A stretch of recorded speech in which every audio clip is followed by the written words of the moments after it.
दोनों बहुओं से खुश होकर अम्मा जी ने अपने जेवर दोनों को दे दिए। आशा और उषा ने कहा भी कि आप पहनिए, हमारे पास तो गहने हैं। तो अम्मा जी ने कहा, अरे बिटिया, अब तो मैं बूढ़ी हो गई हूँ, अब गहने मेरे किस काम के, अब तो मुझे ये चुभते हैं। तुम दोनों नई नवेली दुल्हनें हो, तुम पहनो, तुम पर ज़्यादा अच्छे लगेंगे। दोनों बहुएं उन्हें खुश करने का कोई मौका नहीं छोड़ती। अम्मा को भी यकीन हो गया कि अब उनका बुढ़ापा अच्छे से कटेगा। क्या हुआ अम्मा जी, आपने ये चादर क्यों हटा दिया? आज सुबह ही धुली हुई चादर बिछाई थी मैंने। तभी परबतिया एक बाल्टी पानी और झाड़ू लेकर आई और कमरे को धोकर चली गई। अरे बहू, एक दूसरी चादर ला कर बिछा दे, फिर बताती हूँ, अम्मा जी ने कहा। उषा ने दूसरी चादर बिछा दी। अब तो बताइए अम्मा, उषा ने कहा।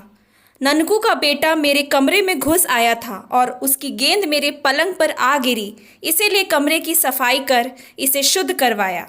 तुम लोगों से 1000 बार कहा कि काम करने वालों के बच्चों को घर के आसपास मत खेलने दो, ऊपर से ये अछूत है। कुछ महीने बाद अम्मा जी को एक भयानक बीमारी ने जकड़ लिया। सारे बदन में घाव हो गया। आशा ने तो महेश से कह दिया, मैं अम्मा के कमरे में नहीं जाऊंगी, कल से परबतिया ही उनका सारा काम करेगी। 1-2 दिन साफ सफाई करने के बाद परबतिया ने साफ मना कर दिया, मैं नहीं जाऊंगी अम्मा के कमरे में, मुझे घिन आती है। 2 दिन हो गए कमरे की सफाई किए हुए, कोई तैयार नहीं हो रहा था अम्मा की सेवा करने के लिए।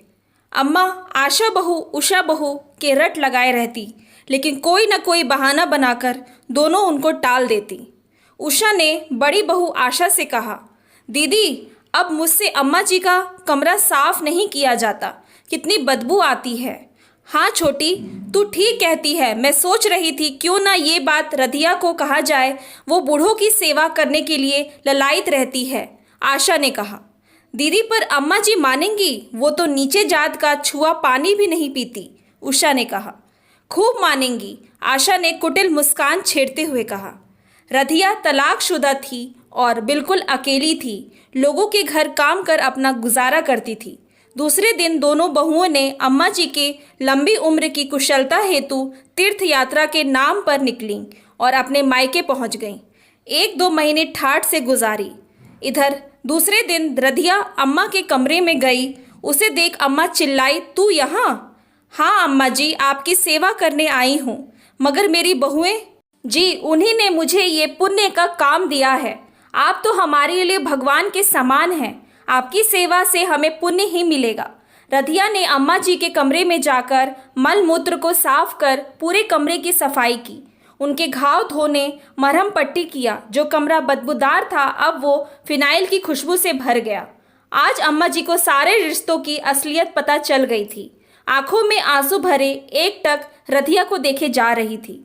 आज उन्हें एहसास हुआ कि वास्तव में अछूत कौन है। अम्मा ने रधिया को खूब आशीर्वाद दिया। धीरे धीरे अम्मा जी के सेहत में सुधार आने लगा। बीमारी ने अम्मा जी को अपने और परायों का अंतर समझा दिया।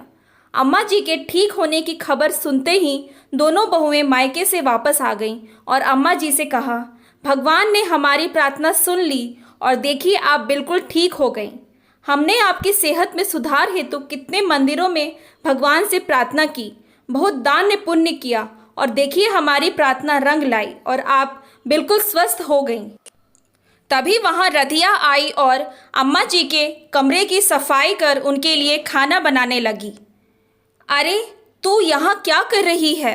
अब अपने घर जा, अम्मा जी तेरे हाथ का खाना पीना नहीं कर सकती, आशा ने कहा।